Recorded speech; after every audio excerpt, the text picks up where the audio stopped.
what the dream has been is to build a farm school for our at-risk youth. And one of the, I don't want to say one of the challenges, but a lot of people are familiar with woofing. And this is where young people from around the world come to Hawaii and they stay at farms. But whenever I go to these farms, I never see any local kids. And it feels like if the agriculture opportunities are only for visitors, then the solution of which is more farmers in our community is never filled by our community. And so the idea is create a space that can grow enough food to feed 21 farmers. And then the farmers, which are all at-risk youth, don't have to pay to attend the farm school, and it provides a place for them to stay and food for them to eat. And what they do is they actually work off the farm school. Yeah, and then this would work for our local kids because they don't have money, right? And the idea is you go through a 6-month program, and if you stay on, then you start acquiring more equipment and agriculture skills. You know, here at this farm, one of my nephews that lives here, he runs an arborist company. So kids will get trained in how to cut trees down, how to use machinery. Have another friend that runs a landscape company. They'll learn irrigation, plumbing, landscape skills. Have another friend that owns a construction company. They'd go once a week. They'd learn how to be builders, because as a farmer, you gotta know how to do plumbing, you gotta know how to cut trees, you gotta know how to build things. I have another friend that's a mechanic, and what we would look to find is the kids that have an aptitude in fixing things and partner him up with them so that they can learn mechanic skills, because shit, you break stuff as a farmer, you know?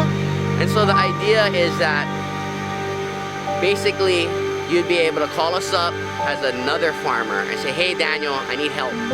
And we would show up with 21 farmers that all have their own pick, their own shovel, their own machete, all know what to do, and we would be able to go and impact and change the lives of other farmers.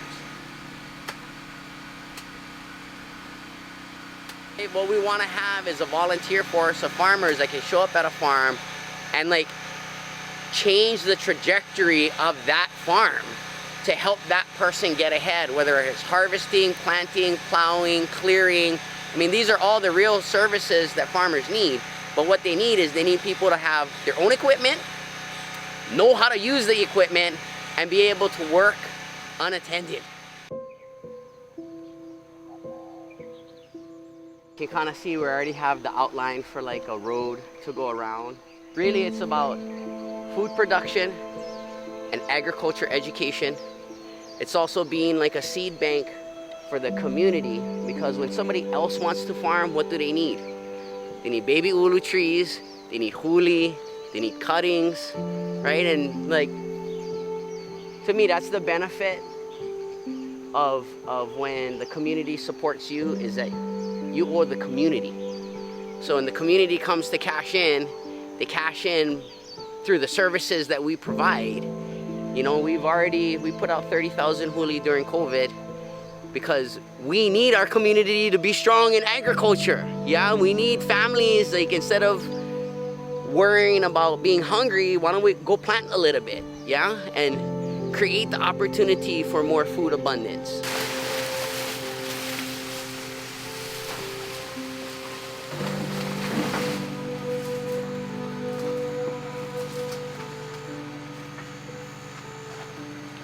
If you look at my farm, like, will blow your mind.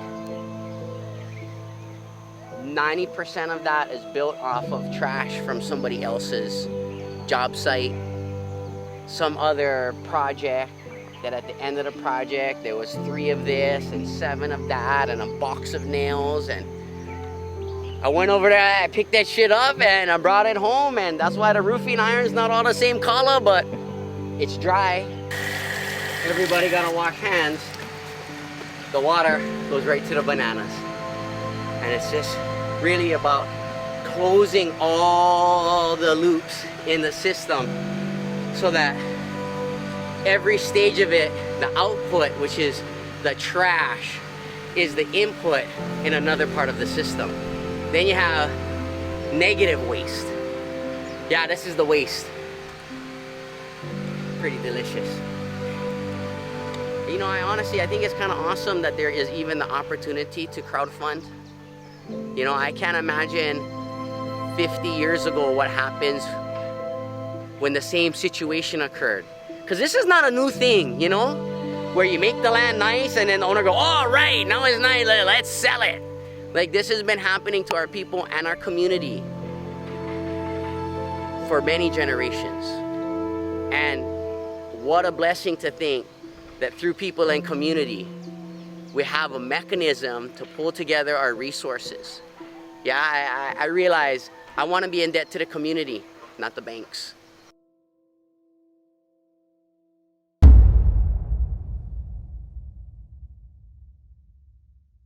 Yeah, so on the crowdfunding, you know, this place is gonna be easily over $1 million. Fortunately, my wife has been with Kamehameha Schools for almost 20 years, so she qualifies, but not for that amount. So I think the gap right now that we're shooting for is about $400,000, and you know, I'm honored. I mean, in the last 5 days we raised about $8,000, which is way more than I didn't have any expectations. I just knew that I had to put it out there. People can donate to the GoFundMe. They can go to our ainamomona.org and make a donation there. We have a nonprofit organization, lets you write off any donations that you should make. People can also reach out to us. I mean, if someone wants to be like, hey Daniel, I'll partner with you guys on a farm school. We're looking for the right type of partnership. Thus far, unfortunately, pretty much anyone that has reached out to us like wants to build a second house here and like rent it out and have us manage like a vacation rental, and it's like it's not really what we're trying to do. And so, you know, the reality is, like, partnering with us, the profit will be, there'll be more farmers in the community and our food security will have increased. It's not really like a money in the bank. You're gonna make a whole bunch of money. You're gonna change the future. You're gonna make the future more secure, and you're gonna have access to an incredible food system, which is what we've been working on and building for easily the last 15 years.